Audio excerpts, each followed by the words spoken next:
Shalom la famille, que le Seigneur vous bénisse. Nous sommes très heureux de vous retrouver nombreux sur vos smartphones, vos PC, vos ordinateurs portables, en attente de la grande émission du retour à l'éternité de donner la lumière du soir.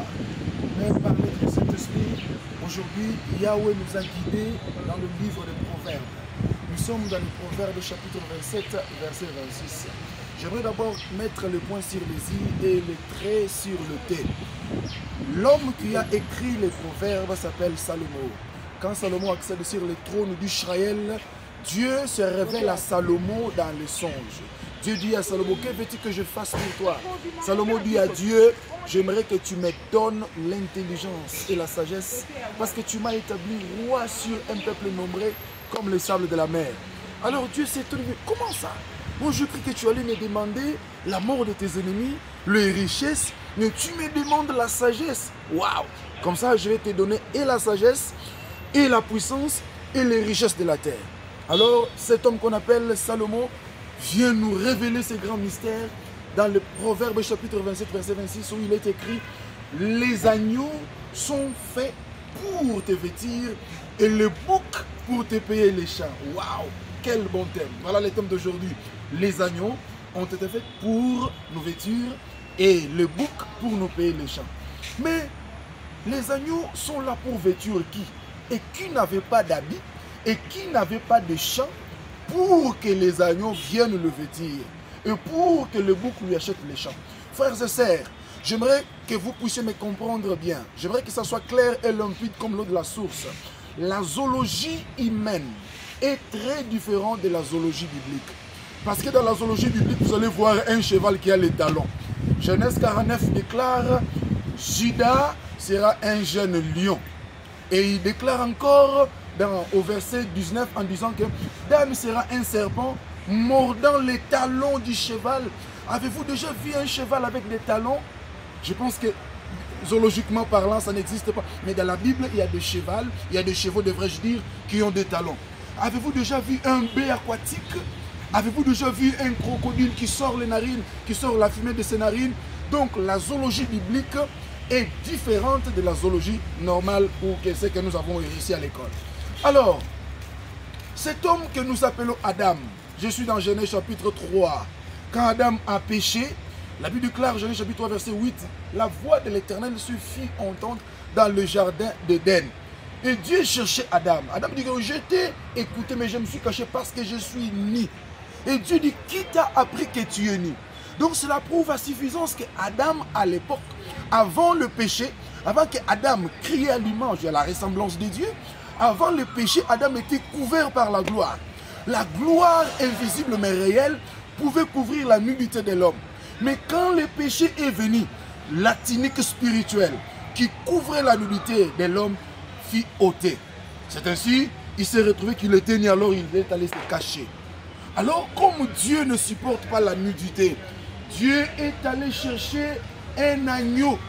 Et il a fait à l'homme et la femme, donc à Adam et Ève, les habits de peau pour couvrir la nudité. J'ouvre une petite parenthèse. Nous sommes au soir de l'histoire de l'humanité. Nous sommes au temps de la fin. Nous sommes dans l'âge de l'Odyssée. Dans cet âge, il y a plusieurs caractéristiques. Apocalypse chapitre 3, verset 14 déclare: tu n'es ni chaud ni froid et je te vomirai. Il dit que non, tu es aveugle, pauvre et nu. Donc la nudité, c'est l'une des caractéristiques de l'âge de l'Odyssée. C'est ainsi que vous allez voir nos jeunes gens s'exhiber sur les réseaux sociaux. Je ne suis pas mes frères, mes sœurs. Quel plaisir trouvez-vous en vous exhibant, en restant à moitié sur les réseaux sociaux? Je suis en train de croire, et vous êtes pertinemment d'accord avec moi, que c'est parmi le signe du temps de la fin. Parce que nous sommes dans l'église de l'Odyssée. Et alors, quand Dieu a vu que l'homme et la femme étaient tous les deux nus, Dieu ne pouvait pas supporter ça. Dieu est allé dans la bergerie. Mais vous allez me poser la question, Dieu est allé dans quelle bergerie? Parce que Adam, lui qui est passé à la nomenclature de tout ce qui existe, quand Adam a péché, il a rendu coupable toute l'immonde. La Bible déclare, si c'est un sacrificateur qui a péché, et par ce péché, il a rendu tout le peuple coupable, il doit amener devant Dieu le jeune taureau. Oui, Adam était le tout premier sacrificateur du sacerdoce du jardin. Quand Adam a péché, il a rendu toute l'humanité coupable. Alors, il avait fallu que Dieu cherche un jeune taureau. Pourquoi Dieu ne pouvait pas aller prendre un vieux taureau? Oui, parce que le véritable taureau qui allait venir mourir pour les hommes, il devait aussi mourir jeune. C'est ainsi, dans l'ombre, dans l'ancienne alliance, on devait demander un jeune taureau. Alléluia. Donc, quand Adam a péché, toute l'humanité était dans la nudité. On vivait sans habit, on s'est caché. Alors Dieu est allé dans la bergerie céleste, parce que la bergerie terrestre était souillée. Il n'y avait aucun animal qu'on pouvait offrir. C'est pourquoi il est écrit, il n'a voulu ni offrande ni holocauste. Oui, parce que tous les animaux étaient souillés avec le péché d'Adam. Et c'est aussi que lui-même, il est allé dans la bergerie céleste. Il a fouillé, il a pris un agneau. L'agneau qui a été préparé avant la fondation du monde. Il a pris cet agneau, il l'a tué, il a pris le vêtement de l'agneau, il a donné à l'homme et la femme, afin de couvrir leur nudité. Nous étions loin de Dieu. Après la chute de notre ancêtre Adam, on était chassés, on était disgraciés, on n'avait plus l'accès dans la présence de Dieu. Parce que le péché d'Adam nous a rendus tous coupables, c'est ainsi qu'il est écrit. Tous qui ont péché sont privés de la gloire de Dieu. Mais pour recevoir, revivre, retourner dans la position initiale, il avait fallu que Dieu entre dans la bergerie céleste, qu'il tue un agneau afin de nous vêtir. Voilà pourquoi il est écrit, les agneaux sont là pour nous vêtir. Oui, après le péché, on était tous nus, selon qu'il est écrit, qui t'a appris que tu es nu. Maintenant, il est dit encore, les boucs ont été faits pour t'acheter de champs. N'oubliez pas, en Matthieu, il est écrit, quand il va venir, il mettra le brebis à sa main droite. Donc, ceux qui sont à la main droite, ce sont ceux qui sont destinés dans la gloire. Il le mettra les boucs à la main gauche. Or, les boucs qui sont à la main gauche, ils sont à la douleur. C'est ainsi, maman Rachel, quand il donnait naissance, parce que quand il a donné naissance de Yosef, il a dit, Yosef veut dire ajoute encore. On ajoute un deuxième fils. Quand elle donnait naissance, elle s'est sentie qu'elle rendait l'âme. Alors elle a donné le nom à cet enfant. Elle l'a appelé Ben-Onim, le fils de ma douleur, le fils de la souffrance. Mais Jacob étant prophète, il dit non, on ne l'appellera pas Ben-Onim, on l'appellera Ben-Yamin, le fils de ma droite, le fils de ma force. J'aimerais dire à quelqu'un, peut-être on t'a nommé à tort. On t'appelle le fils de la souffrance. Je te dis que Dieu va te restaurer dans ta position initiale. Donc, quand Christ est venu sur la terre, dans la souffrance, il était à la gauche. Il était Ben-Onim. Maintenant, quand Christ monte, c'est pourquoi il est écrit, il est à la droite du Père. Sur la terre, Christ était à la gauche. Or, la main gauche, c'est la main de la souffrance. C'est pour cela qu'il pouvait souffrir. C'est pourquoi il pouvait dire, mon père, pourquoi m'as-tu abandonné? Oui, Dieu l'avait abandonné parce qu'il était venu à la gauche, parce qu'il s'était fait pécher, parce qu'en lui, Dieu voyait toute l'iniquité, tout le péché du monde. Voyez-vous? C'est pourquoi il est les boucs. Et dans la Bible, dans Lévitique, il est écrit, vous vous approcherez devant Dieu avec les deux boucs. Il y aura les taureaux de l'Éternel et l'autre bouc qu'on va chasser dans le désert pour Azazel. Voyez-vous? Un autre bouc sera accepté pour l'offrande de l'Éternel. Et l'autre doit être chassé dans le désert. Pourquoi il est chassé dans le désert? Alléluia. C'est pourquoi Jésus de Nazareth, étant le véritable bouc, quand il est venu sur la terre, quand la prophétie s'est accomplie, mes frères, Judas, nous devons le remercier. Judas démon, oui, mais Judas a accompli un acte prophétique, un grand acteur prophétique. Judas livre le Seigneur parce qu'il y avait un bon nombre de gens qui n'avaient pas de terre, qui n'avaient pas de champs. Mais c'est quoi les champs? La Bible déclare dans Matthieu chapitre 27, verset 7, quand Judas s'est rendu compte que mais je livrais un sang innocent, il a pris l'argent, les 30 cycles là, il est allé dans les temples auprès des sacrificateurs. Il leur a dit non, je suis venu vous remettre votre argent. Mais les sacrificateurs ont dit mais cela ne nous importe. Vous avez déjà livré le Seigneur. Prenez l'argent. Judas a pris cet argent, il l'a jeté au pied des sacrificateurs. Mais là, qu'est-ce que les sacrificateurs ont dit? Ils se sont dit que non. L'argent ici, c'est le prix de sang. Nous ne pouvons pas le mettre dans les trésors sacrés. Parce que c'est le prix d'un homme. Alors, ils ont délibéré de prendre cet argent. Ils ont dit que non. Nous savons que nous sommes de la nation juive. Nous avons avec nous ici les étrangers, les nations. Mais il y a une loi. Les nations, les étrangers ne peuvent pas être enterrés en Israël. Alors, ils se sont dit, prenons cet argent, achetons les champs pour les sépulcres de quiconque mourra ici, même s'il est étranger. Voyez-vous? Donc, l'argent qu'on avait vendu, Jésus, lui qui était le bouc, parce qu'il était à la main gauche, maintenant cet argent est allé acheter les champs pour la sépulture. Or, quand on parle du sépulcre, on voit les repos. Alléluia.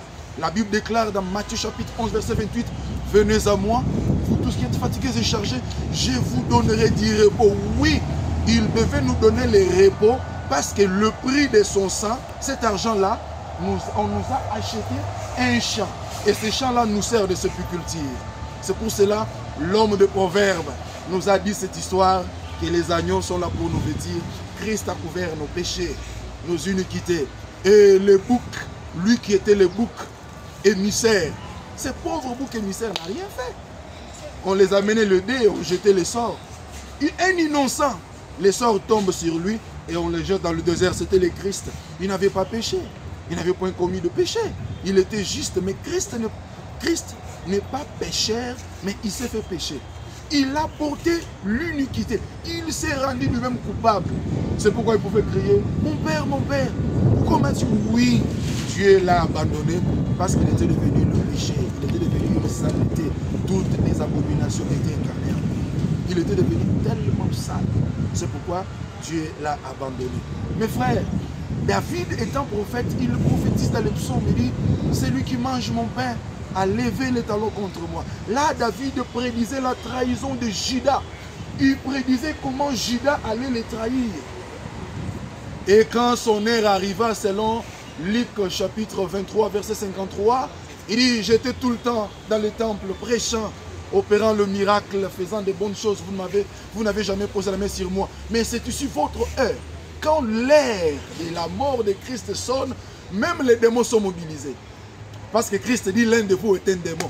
Même les démons se mobilisent parce qu'il est question d'accomplir une grande prophétie qui va bouleverser toute l'humanité. Oh là là là là. C'est ainsi, vous allez voir, Judas est allé livrer le Seigneur Jésus-Christ. Et on est venu, on l'a arrêté. Parce que Jésus devait accomplir la prophétie. Il devait mourir. Parce que la mort de Jésus devrait frayer le chemin. C'est pourquoi Paul dit, cela prouve à suffisance que le chemin qui nous mène dans les lieux très saints était encore barricadé. Oui, aussi longtemps que Christ vivait, le chemin du lieu très saint était barricadé parce que le corps de Jésus constituait comme voile. Alors, pour que le chemin soit ouvert, il faut qu'on le déchire. C'est ainsi à la croix de Golgotha, quand on l'a frappé, l'Écriture déclare, quand il a rendu l'âme, le voile du temple déchira. Écoutez ces mouvements prophétiques. Le voile ne se déchire pas de bas jusqu'en haut, mais de haut jusqu'en bas. Parce que la décision de la déchirure du voile du temple n'émanait pas de la terre, mais c'était Elohim qui avait signé le décret céleste pour que le voile se déchire. Le voile se déchire et dorénavant, nous avons tous l'accès d'entrer dans les lieux très saints. Parce que quelqu'un est mort pour nous. Il nous a lavés, nous étions chassés de loin. On était expulsés hors le jardin. Maintenant Christ vient parce que l'homme ne savait pas le chemin. Il dit, je suis le chemin. Oui, le chemin qui mène vers les jardins d'Éden, c'est Christ. Je suis la vérité. C'est ainsi, il ne pouvait pas gérer comme les prophètes. Gérer par ainsi parle. Il dit, les prophètes géraient disant ceci. Ainsi parle l'Éternel. Mais Jésus-Christ disait, en vérité, il jurait par lui-même parce qu'il était la vérité. Il dit, je suis le chemin, la vérité et la vie. Avant le Christ, il n'y avait pas le chemin. Le chemin était broussaillé. Tout le monde fouillait parce qu'il y avait le chérubin qui ajoutait une épée flamboyante. Selon Genèse chapitre 3, verset 21. Voyez-vous, il n'y avait pas de vérité. Il n'y avait pas de vie. Mais Christ est venu. Il nous a donné la vie. Il est la vérité. Et il est le chemin qui nous amène au Père. Nul ne peut venir au Père sans passer par le Christ. Nul ne peut venir à Christ si le Père ne l'attire. Vice versa. Jésus de Nazareth, 100% Jésus. Nous ne parlerons que de Jésus-Christ. Lui, toute la Bible ne fait que parler de Jésus. Les Jonas qu'on doit jeter dans les eaux, c'est Jésus. Les Jonas qui étaient dans le sein de la mer, c'est Jésus. Donc toute la Bible nous parle de Jésus.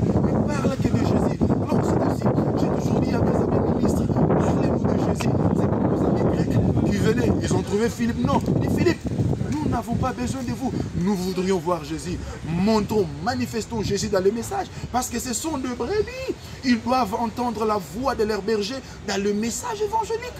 Quand je parle comme ça, que les gens écoutent la voix de leur berger dans le message. En tout cas, nous sommes arrivés à la fin. Que le Seigneur vous bénisse. Vous étiez très nombreux. En tout cas, je bénis le Seigneur pour notre caméra woman. C'est Julie Nzeba. En tout cas, que Dieu vous bénisse. Que Dieu bénisse notre bien-aimé tonton Pelkani. En tout cas, nous sommes à la fin. Que Dieu bénisse Maman Ritouoto. Que Dieu soit avec vous. Au nom de Jésus-Christ. Amen. Amen.